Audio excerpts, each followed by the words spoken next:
Hi friends, എല്ലാവർക്കും പുതിയ വീഡിയോയിലേക്ക് സ്വാഗതം. 2015 മുതൽ 2020 വരെ അച്ചടിച്ചിട്ടുള്ള ₹1 സ്റ്റാർ നോട്ടുകളുടെ വാല്യൂ രേഖപ്പെടുത്താനാണ് ഞാനിവിടെ ശ്രമിക്കുന്നത്. വീഡിയോ കാണുന്ന എല്ലാവർക്കും നന്ദി. 2015 രാജീവ് മെഹ്റിഷി അദ്ദേഹത്തിൻ്റെ കയ്യൊപ്പുള്ള നോട്ടുകൾക്ക് പ്രഫിക്സ് 00F ആയിരിക്കണം. പ്രഫിക്സ് എന്ന് പറയുന്നത് ഇതാണ് 00F. ഇത് ഈ ഒരു L ലെറ്റർ കാണുന്നത് ഇൻസെറ്റ് എന്ന പേരിൽ അറിയപ്പെടുന്നു. 00F പ്രഫിക്സ് ആയിട്ടുള്ള നോട്ടുകൾക്ക് ₹200 വാല്യൂ ഉണ്ടെന്നാണ് ഈ ബുക്ക് കാണിക്കുന്നത്. 2016 രത്തൻ പി വാട്ടൽ അദ്ദേഹത്തിൻ്റെ കയ്യൊപ്പുള്ള നോട്ടുകൾക്ക് അതും 00F തന്നെയാണ് പ്രഫിക്സ് വരുന്നത്. ₹250 വിലയുണ്ട്.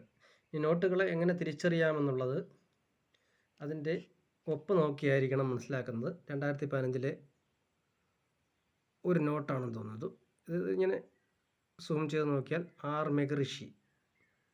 അപ്പോൾ ആർ മെഹ്റിഷി എന്ന് പറയുമ്പോൾ 2015 ഒരു നോട്ടാണ് ആയിരിക്കുന്നത്. അത് ₹200 വാല്യൂവിൽ വിറ്റഴിക്കപ്പെട്ട നോട്ടാണെന്ന് മനസ്സിലാക്കുക. അടുത്തതായി 2017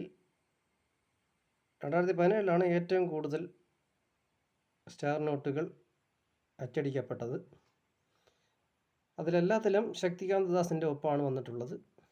അദ്ദേഹത്തിൻ്റെ ഒപ്പോടുകൂടിയുള്ള നോട്ടുകൾക്ക് 00F പ്രഫിക്സ് ആയിട്ടുള്ള നോട്ടുകൾക്ക് ₹125, 01F പ്രഫിക്സ് ആയിട്ടുള്ള നോട്ടുകൾക്ക് ₹75, 02F പ്രഫിക്സ് ആയിട്ടുള്ള നോട്ടുകൾക്ക് ₹75, 03F പ്രഫിക്സ് ആയിട്ടുള്ള നോട്ടുകൾക്ക് ₹75, 04F പ്രഫിക്സ് ആയിട്ടുള്ള നോട്ടുകൾക്ക് ₹75.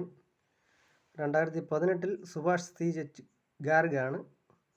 2019 അദ്ദേഹത്തിൻ്റെ കയ്യൊപ്പാണ്.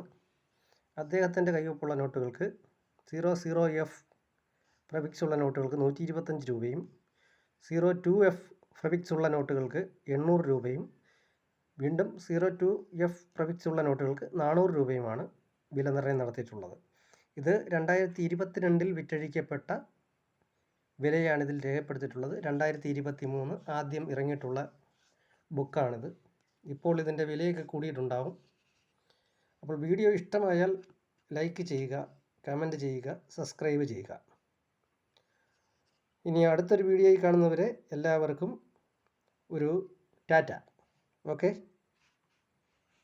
അപ്പോൾ ഞാൻ അങ്ങോട്ട് പോവുകയാണ്.